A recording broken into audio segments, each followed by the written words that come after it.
Greetings again, Mail Plussers, and not that you need me to remind you, but it's the Friday to which we've been looking forward all week. And what better way to see in the weekend than quizzing your way to a possible cash prize? I'm Beric Livingston, and I'll be your virtual guide through this afternoon's game, helping you on your way to that immensely appetizing split of £1,000. A few rules to note before we can move forward into today's quiz. I'll be asking you 10 multiple choice questions. We've hand-picked these questions from an assortment of tantalizing trivia topics for a well-rounded test of your knowledge. With only 10 seconds to answer, a fast reaction time will be your saving grace, because if you answer in time and get all 10 questions correct, a share of the cash pot is yours. If you end up getting one wrong, the cash will no longer be up for grabs, but even if on this particular occasion the money has slipped out of your grasp, you might surprise yourself with how much you know by answering the questions regardless, and it'll build up your confidence for the next time you play. And one final word of caution: be careful of your touch screen, because one single accidental brush and a wrong selection might well get you into trouble, because once you've selected an answer, you can't change it. Lots of our players are setting a reminder on their phones for 12:15 every weekday as the afternoons fly by, especially when you've got to make a lockdown lunch, so it's best to set an alarm to help remind you when the quiz is starting. When your questions do come up and you end up winning, you'll be grateful for the heads up. So there's only one thing left to do, and that's to get going with question 1. In which English county is the New Forest National Park? Hampshire, Essex, or Gloucestershire? The New Forest has an important place in British history. It was the only forest in the UK recorded in the Domesday Book in 1086, and shortly after it was where King William Rufus was shot with an arrow under dubious circumstances, leaving the throne to his brother Henry I. The New Forest is in Hampshire. New Forest is home to its own species of wild pony, aptly named the New Forest pony, equine ancestors of which have been traced back to the area dating as far back as the Ice Age. The bone records from the time show that they were being hunted for food. 4,470 of you getting that one right. Well done. Question 2. What name is given to the small, light knife with a very sharp blade used by a surgeon? A scalpel, a scapula, or a cannula? You'll need to be careful of handling one of these, because they're even sharper than a fine razor, and the blades can be made from titanium, diamond, or even obsidian, naturally occurring volcanic glass, which, not being metal, doesn't affect MRI scans. It's the scalpel. Ancient medical journals recorded thousands of years ago in India showed that primitive scalpels were being fashioned out of bamboo. And speaking of medical journals, another name for a scalpel is a lancet. 2 out of the way, and we've got Michael 17, Sheila 0, Lynn, Papa John. I recognise some of these names. Welcome back and well done to you. Getting those both correct. Keep a steady hand as we move on to question 3. Which county is Leeds Castle in? Kent, West Yorkshire, or Warwickshire? The type of building we think of as a castle was introduced by the Normans. And before that, Britain defended from Viking invasions using burhs, which were a network of roads and singular protective walls with shelters in major towns, so that no rural settlement would be too far away from a place of refuge. Leeds Castle can be found in Kent. Not, as you might have thought, anywhere near the city of Leeds, but in the village of Leeds in Kent. Beautiful castle, surrounded by a stunning moat. The last private owner was Lady Bailey, who bought the castle in 1926 for £180,000, which in today's money is around £11 million. Well done, 93% of you getting that one right. We're on to question 4. Which of these words refers to the past rather than the future? Henceforth, hereafter, or heretofore? Do you know your successors from your predecessors? If you do, then this one might come easily to you. The word referring to the past, sometimes found in legal contracts, is heretofore. If you were to ask me using a sentence as an example, gear yourself up and get ready for a heretofore unseen question in question number 5. Which casino game has a name derived from the diminutive of the French word for wheel? Baccarat, roulette, or pontoon?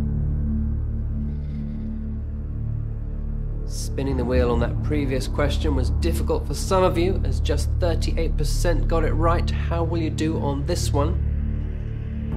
Now, both baccarat and roulette have a French-sounding ring, but it is roulette. That is the French for little wheel. Sometimes referred to as the devil's game, the numbers on the roulette wheel add up to a total of 666. Before you decide to drop out of the quiz and turn to gambling to make some dosh, remember, the house always wins. Not here, though, where skill is rewarded and you can take your fate into your own hands. And Reginald, Lynn, Frank 5, you are still in the game. Almost all of you got this one right, despite the last question throwing so many of you. So we have 1,379 players still in the game. 5 wins in a row so far, only 5 left to go. Here's question 6. Where is there an airport with the code PMI? Menorca, Panama, or Mallorca? It's a lovely feeling when you've checked in, you're on time, and you can relax with a nice coffee and a cheese toastie. Or if you're flying from Hong Kong International Airport, you can always relax with a round of golf. Because next to Terminal 2, there's a 9-hole USGA-approved golf course open to travellers.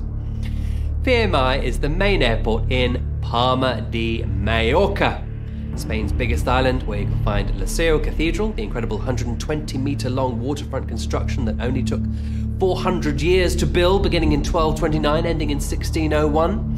Well done, 940 of you getting that one right. Question 7.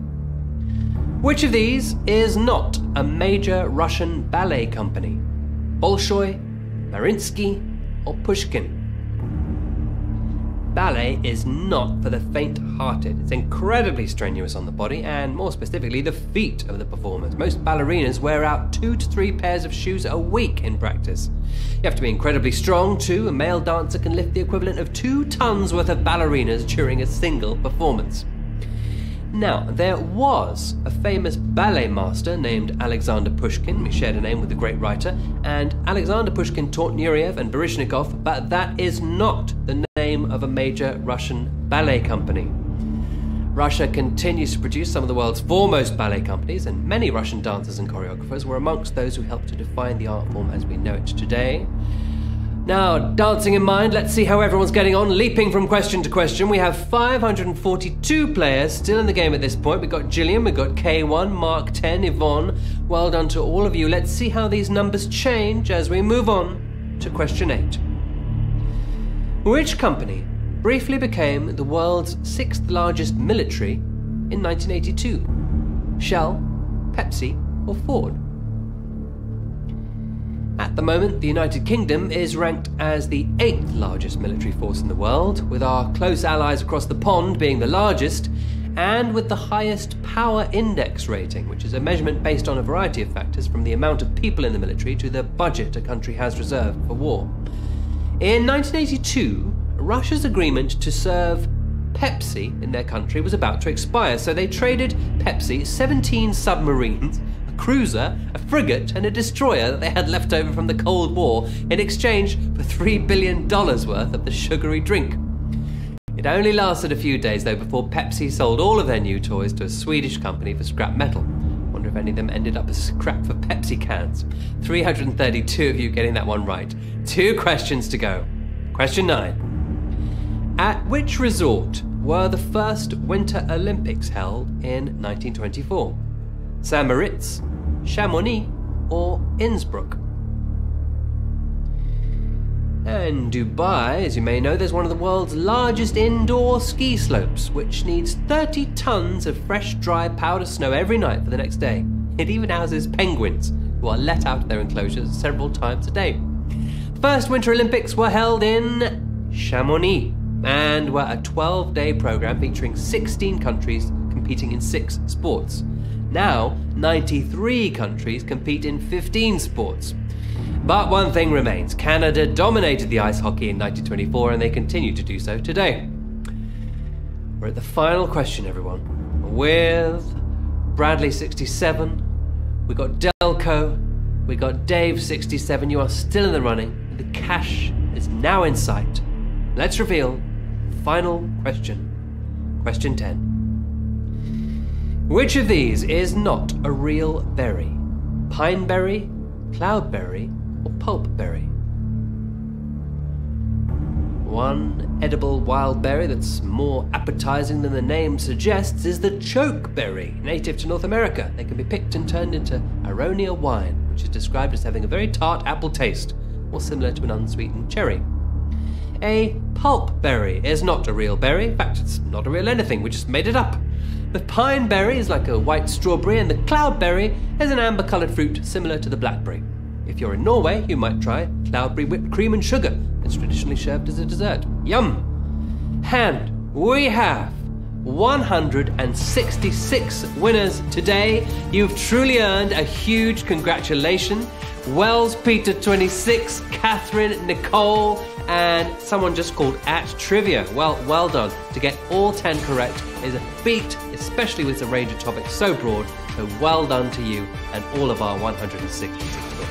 Remember, there'll be games next week, so rest up over the weekend. Give them a shot. The questions might be exactly what you want. And why not let your friends and family know we're here? Sure, you got some confident quizzers who fancy themselves as a fount of knowledge, so let's see how they do when put to the test. It's always a pleasure to be your host. I look forward to seeing you again next week. Hit the books, rest up, have a great afternoon, and a fantastic weekend. Goodbye.